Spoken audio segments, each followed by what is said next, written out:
Je suis sûr que tu as déjà eu cette sensation de vide. Tu sais, ce moment où t'as rien fait de grave dans ta journée, mais tu sens ton énergie s'effondrer. Un espèce de brouillard dans ta tête et t'arrives même pas à mettre un mot dessus. Ce n'est pas de la déprime, c'est pas de la fatigue, c'est une tristesse sourde, invisible, mais ultra lourde. Et le pire, c'est qu'on n'apprend jamais à la gérer. On nous parle de réussite, de confiance, mais jamais de ce qu'on fait quand on ne va pas bien. Et surtout, reste bien jusqu'à la fin parce que la dernière astuce est celle qui a eu le plus d'impact sur moi et j'aurais aimé qu'on me le dise bien 10 ans plus tôt. Astuce numéro 1 pour ne plus être triste, le rituel du micro-mouvement. Quand t'es triste, t'as envie de rien faire, t'es figé et justement c'est là que tu te pièges car l'inaction renforce l'émotion. L'astuce c'est pas de faire une séance de sport, c'est beaucoup plus petit que ça, c'est de créer un rituel automatique de micro-mouvement. Prenons cet exemple, tu te lèves, tu marches 30 secondes, tu fais un squat ou tu t'assois. Tu vas me dire c'est ridicule, oui je te l'accorde, mais ça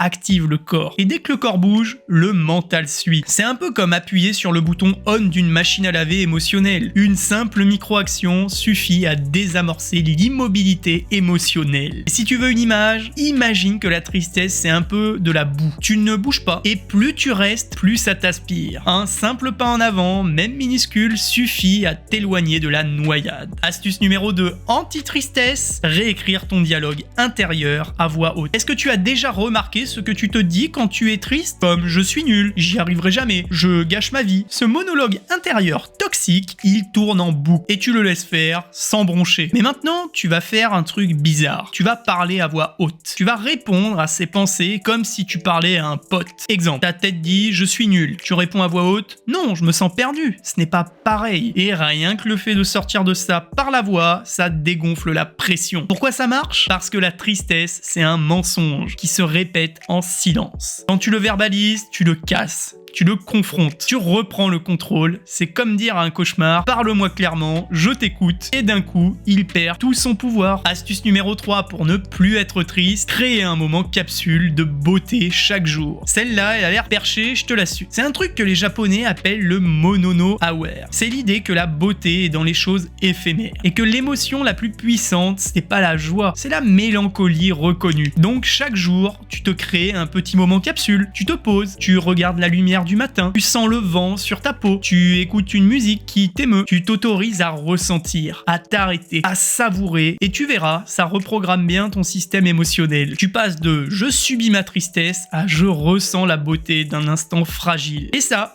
change tout. Si tu aimes mes conseils et que tu es arrivé jusqu'ici, c'est que tu es apte à t'abonner pour avoir une vie plus alignée. Allez, passons au dernier conseil. Anti-tristesse, parle à quelqu'un qui t'a déjà vu heureux. Et oui, tu veux un raccourci émotionnel ultra puissant? Alors appelle quelqu'un qui t'a connu dans tes bons jours. Alors non pas pour te plaindre, pas pour tout déballer, juste pour te reconnecter à une version de toi que tu as oubliée. Parce que cette personne, elle se souvient de ton rire, de ton feu intérieur. Et elle va te parler comme si t'étais toujours cette personne-là. Et ça, c'est un truc que ton mental peut pas faire tout seul. T'as besoin qu'on te tende un miroir juste assez grand pour te rappeler que t'as pas disparu, que ce que tu vis, c'est passager. C'est pas de l'aide, c'est une encre dans la tempête. Et parfois, c'est tout ce qu'il te faut pour remonter. Tu vois, pour gérer ta tristesse, c'est pas lutter contre elle, c'est la comprendre, la traverser et transformer son message. Et pose-toi cette question, comment je me sens maintenant et est-ce que j'ai un peu repris le fil? Et si la réponse est oui, tu tiens le début d'un nouveau chapitre. Mais si au fond, cette tristesse, ce n'était pas un bug, mais un appel à ralentir, à revenir à toi, au plus profond de toi, à remettre un peu de vrai. Est-ce que t'as pas oublié ce qui te rendait vivant au tout début? Pose-toi bien cette question.